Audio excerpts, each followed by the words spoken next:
Alors, un autre son des cloches, cette fois-ci, c'est du Congo positif, avec le tout nouveau secrétaire général, Manix Iyenda, pour parler de la dépolitisation de la Commission électorale nationale indépendante. Bienvenue, Monsieur Manix. Merci beaucoup, Jean-David Kilolo. Vous avez suivi votre prédécesseur, celui qui a été assis là, Prince Epenge, par rapport à la dépolitisation de la CENI. Il continue toujours à organiser beaucoup plus de marches, parce qu'ils veulent que la CENI soit dépolitisée. Quelle est l'approche de votre parti politique? J'aurais bien voulu que ça soit un débat contradictoire avec mon frère Prince Epenge de la Mouka pour mettre sur la même balance le degré de vérité que nous devons proposer à notre peuple. Vous savez, aujourd'hui, l'opposition est versée dans une sorte de politique des mensonges, tout le temps venir duper le peuple comme si le peuple était considéré comme un mouton de Panurge, ce qui n'est pas du tout normal. Ça fait quand même un beau temps que nous avions assisté à ce genre de manifestations politiques sans qu'il y ait un bilan de mort, sans qu'il y ait des blessures graves de la part des manifestants ou encore de la part de la population congolaise en général. Et au-delà de cela, il faudrait quand même placer un certain nombre d'accents. Je crois qu'il est revenu, même si tous ces propos étaient orientés au sens des discours génériques, comme d'habitude, avec l'opposition politique de notre pays. Vous savez, lorsque on parle du régime de l'information, comme les opposants reviennent toujours sur ce concept-là, régime de l'information, et bien voilà, l'autorité établie n'a aucun pouvoir de pouvoir interdire une activité venant de l'opposition politique. Ça, c'est pas quand même correct. Il est vrai, lorsque nous regardons l'esprit de notre Constitution, effectivement, le Constituant a voulu que ces régimes-là, dans un contexte démocratique, parce que déjà, la Constitution considère les activités de l'opposition comme étant sacrées. C'est comme ça que l'on veut que les opposants manifestent ou réalisent leurs activités sans aucune interdiction venant du pouvoir. Mais attention, l'autorisation est toujours tacite.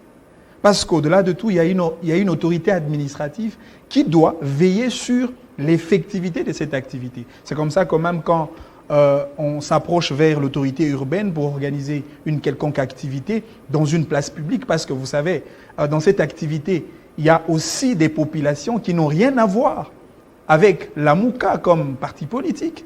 Et si des activités créent, ou ces genres d'activités créent des effets collatéraux, effectivement, il faudrait qu'il y ait des gens qui doivent endosser la responsabilité. Il y a une partie des vérités ou des raisons de la marche de la Mouka. La Mouka veut la dépolitisation de la CENI. Non, mais pour éviter un peu les chaos, selon eux, pour éviter un peu des désordres qu'il y a.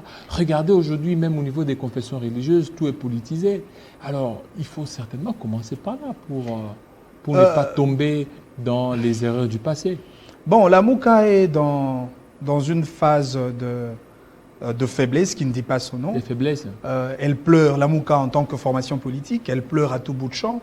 Et la Mouka est dans ce genre de discours, des supputations, des spéculations. Parce que vous savez, il ne suffit pas seulement de dire que l'organe, cette institution d'appui à la démocratie, est politisée. Il faudrait encore prouver que voilà, il y a quand même des acteurs politiques issus de partis politiques bien identifiés qui sont membres de la Commission électorale nationale indépendante. Ça ne sert à rien de pouvoir créer des... Parce que vous savez aujourd'hui, d'ailleurs, cette histoire de la présidence de la CENI, c'est la loi, c'est la Constitution qui veut que cette responsabilité émane effectivement de l'apanage des confessions religieuses. Et le président de la République, autant pour les régimes du président de la République, autant pour l'union sacrée de la nation, n'ont rien à voir par rapport au choix et à la désignation de celui qui sera président de la CENI. C'est une affaire des confessions religieuses. La démarche de la Mouka va dans le sens aussi de la démarche de l'UDPS lorsqu'il y avait les candidats Ronsa Malonda. On a vu les militants de l'UDPS descendre dans la rue. Et après, le président de la République a dû un peu rétropédaler pour prendre la cause de l'UDPS. C'est dans ce sens aussi la Mouka a compris que pour que les régimes puissent faire marche arrière, il faut certainement aller par des marches. Moi, je pense qu'on ne peut pas assimiler sur le même degré des responsabilités politiques la démarche de la Mouka par rapport à celle de l'UDPS, parce que vous savez, l'UDPS en tant que parti politique a toujours assumé ses responsabilités politiques face aux enjeux de l'heure. Il a fallu que l'UDPS dise non à la constitution que nous avons aujourd'hui, cette constitution que nous considérons comme l'œuvre de belligérants. L'UDPS a dit non et il a assumé ses conséquences. Oui, mais aujourd'hui, l'UDPS est en train d'en bénéficier de cette constitution. Non, mais l'UDPS avait demandé au boycott de la constitution, mais c'est aujourd'hui qui est non, mais la première bénéficiaire de cette constitution. L'UDPS est un parti qui reste attaché de manière indélébile aux valeurs républicaines. Et déjà que l'UDPS a toujours été pour ces modèles d'une opposition républicaine, ce qui n'est pas le cas avec la MOUCA. La MOUCA ne se reconnaît même pas comme une opposition républicaine, selon le prescrit de la loi portant statut de l'opposition politique de notre pays. La MOUCA se considère comme des résistants. Vous savez, les résistants, c'est pratiquement l'affaire des putschistes, l'affaire des terroristes, qui viennent effectivement avec les méthodes de pouvoir contester et résister. Non, mais c'est pratiquement comme des terroristes. Mais comment parce que ceux qui s'opposent à l'autorité établie, ceux qui s'opposent aux lois de la République. Dans la Constitution non, mais pas du tout. Aussi l'opposition. Non, mais pas du tout, pas du tout. Vous savez, quand nous lisons l'article 64 de notre Constitution, parce que vous avez évoqué les cas de la Constitution, on parle de la prise de pouvoir par force et en violation de dispositions de la Constitution. Oui, mais la et donc pour non, mais écoutez, c'est que la démarche de la MOUCA, c'est une démarche politique qui vise la conquête de pouvoir. Et pour conquérir le pouvoir, selon les régimes démocratiques de notre pays, il faudrait s'inscrire dans la logique des formations politiques reconnues dans notre Constitution. Alors que la MOUCA n'est pas dans l'opposition au format de la loi portant statut de l'opposition. La MOUCA fait la résistance. C'est comme ça que je vous dis, la MOUCA est dans une sorte d'antipode selon l'esprit et les valeurs démocratiques qui guident notre pays et autre chose. Vous savez, la MOUCA est souvent versée dans ce genre de discours génériques. Ils sont tellement forts en critique, mais ils ne proposent pas. Quelle est la proposition de la MOUCA?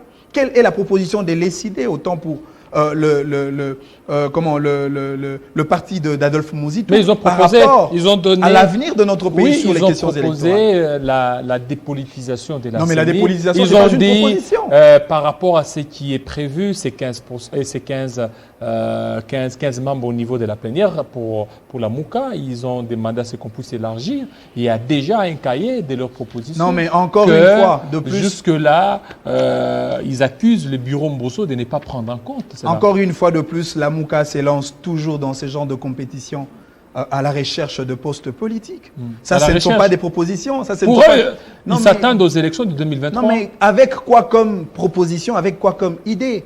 Parce qu'aujourd'hui, en réalité, les vraies questions fondamentales concernant la bonne organisation des élections, nous ne les avons pas encore abordées. Aujourd'hui, nous ne sommes qu'au niveau de la composition de la CENI. Mais quid de la réforme électorale? Quid de la loi électorale? Quid du scrutin, la crédibilité du scrutin? Quid de cette disposition qui nous a proposé effectivement le scrutin de ballottage, le scrutin à 2 tours qui a été confectionné par la volonté politique du Front commun pour le Congo? Ça, ce sont là les vraies questions. C'est comme ça que nous, en tant que parti politique, le Congo positif, je crois que nous l'avons indiqué dans notre rentrée politique du 18 septembre passé, nous avons émis un certain nombre de propositions, notamment la proposition sur la création d'une nouvelle taxe électorale. Nous, en tant que parti politique, une nouvelle taxe électorale qui sera prélevée par la recette mobilisée par toutes les entreprises publiques de l'État, tout le service public et autant pour toutes les entités publiques de l'État. Et cet argent-là sera canalisé par ce que nous appelons, ça encore c'est une deuxième proposition,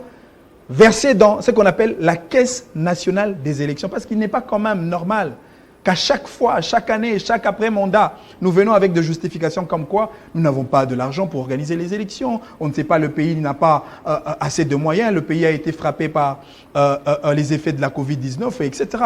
Et si nous voulons organiser des élections... Mais déjà, le ministre des Finances a dit qu'il y a un peu d'argent.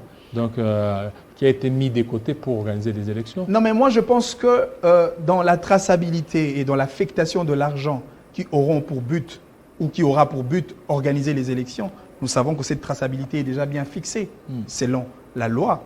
Il faudrait que le Parlement qui exerce le pouvoir de contrôle, le contrôle budgétaire, nous dise combien, en termes des rubriques financières, est prévu pour l'affectation de l'argent par rapport à l'organisation de la CENI chaque année. C'est comme ça que nous avons proposé effectivement la taxe électorale, nous avons proposé la Caisse nationale des élections et nous avons suggéré qu'on procède à un mécanisme de décentralisation en ce qui concerne la publication des élections, surtout pour l'élection du président de la République. Nous avons suggéré que chaque province ait l'autonomie, à leur niveau, de publier les résultats pour l'élection de président de la République. Cela permettrait quand même au peuple congolais, chacun avec sa capacité de faire de l'arithmétique simple, de faire la compilation en termes de calcul pour se rendre compte qui effectivement a gagné les élections sur toute l'étendue du territoire national. Cela nous éviterait ces débats autour de vérité des urnes, ces débats autour des vrais présidents et les faux présidents, alors que tous nous savons que Martin Fayulu a lamentablement échoué lors des élections. Ce qui encore constitue comme un indicateur d'assurance, c'est effectivement leur marche qu'ils ont organisée le 15 septembre passé. Vous avez entendu comment est-ce que vous avez vu comment est-ce que le peuple a désapprouvé la démarche de la Mouka. Il n'y avait pas une frénésie. Parce qu'il y a eu des répressions. Il n'y avait pas une frénésie. Il y a eu des répressions. On a vu la police qui s'est déployée. Et comment vous voulez assez que la population vienne? Jean-David, il y a deux régimes lorsqu'il s'agit de manifestations publiques. Il y a les régimes d'encadrement et les régimes des dispersés. On encadre qui? On encadre de gens qui ont demander l'autorisation auprès de l'autorité établie et à des gens qui sont en porte-à-faux. Nous sommes dans un régime d'information. Mais je vous ai dit que l'autorisation est toujours tacite. Oui. Parce qu'il faut qu'il y ait l'objet de la marche. Il faut qu'il y ait l'itinéraire et il faut qu'il y ait des personnes qui doivent engager la responsabilité. C'est cela la conditionnalité. Et cette conditionnalité doit être acceptée par l'autorité établie. Au cas contraire, vous serez considérés comme des vrais rebelles. Et d'ailleurs, je voudrais bien que M. Prince Epenge dise haut et fort, parce que je l'ai entendu faire l'apologie des insultes lorsque M. Martin Fayulu insulte haut et fort la police nationale. Mais qui deviendra ou qui viendra pour défendre? Mais il s'est justifié, il dit que c'était un qualificatif. Ça, c'est quand même très grave. Il a insulté le président de la République. Parce que vous savez, aujourd'hui, si quelqu'un s'élève pour intenter l'action en justice contre M. Martin Fayulu, tous on va crier à la dictature. On va crier à la personnification de pouvoir. Si demain, quelqu'un s'élève pour intenter une action en justice contre les comportements de Martin Fayulu par rapport à ses injures à l'égard de notre police nationale, on dira quoi? On dira il s'agit de la dictature, etc. Et donc, il faut par moment revenir au bon sens. Monsieur Adolphe Mouzitou, qui se reconnaît comme élu du peuple, lui qui reçoit les émoluments en bonne et due forme, mais il ne siège jamais, alors que la loi qu'il a établie comme député, le peuple qui lui a conféré les cutus pour le représenter au niveau du Parlement, l'a envoyé au Parlement pour réaliser effectivement le tâche législative nécessaire. Il ne le fait pas. Mais par manque d'honnêteté personnelle et de probité morale, parce qu'il n'est pas quand même dans l'éthique politique pour reconnaître au moins, parce que je ne siège pas et je ne peux pas recevoir les émoluments de pauvres contribuables congolais. C'est ce que nous considérons comme une sorte d'escroquerie politique et de l'arnaque électorale. Et en 2023, nous allons dire aux gens, en tout cas s'il y a des gens que vous ne pouvez pas voter, attention, faites attention, surtout à des gens comme voilà Congo Positif, on termine avec ça. Martin Fayulu et Adolphe Voilà Mouzitou. Congo Positif. Vous êtes le nouveau secrétaire général. Ça vous va? Ah ben effectivement. Vous êtes à l'aise? Moi, je suis très à l'aise. Je suis quand même un jeune qui s'est battu pour la consolidation de ces patrimoines démocratiques que nous avons aujourd'hui. Nous avons fait l'objet des relégations, des arrestations arbitraires dans ces régimes, des personnifications de pouvoir. Les régimes de la Kabylie, à qui nous avons donné une sorte de miséricorde politique par la bonne volonté du président de la République, chef de l'État. Nous nous sommes battus et aujourd'hui, assumer la responsabilité d'un secrétaire général au sein d'un parti Congo Positif, je pense, c'est en même temps un privilège, mais aussi une lourde responsabilité parce qu'en tant que jeune, je dois encadrer ces partis, ramener les partis vers les compétitions électorales et placer les partis sur le diapason de grands partis qui va rafler les sièges au niveau de la législative nationale autant provinciale. Et donc, Congo Positif est en marche. Congo Positif, c'est un parti anti-chômage. Mon combat, c'est se battre effectivement pour donner du travail au peuple congolais. Merci beaucoup, M. Manik Sienda. Nous allons terminer par les députés nationaux, Jules Bassimene. On va essayer un peu de parler de l'union sacrée. Est-ce qu'il y a la sincérité? Nous allons parler, c'est tout de suite.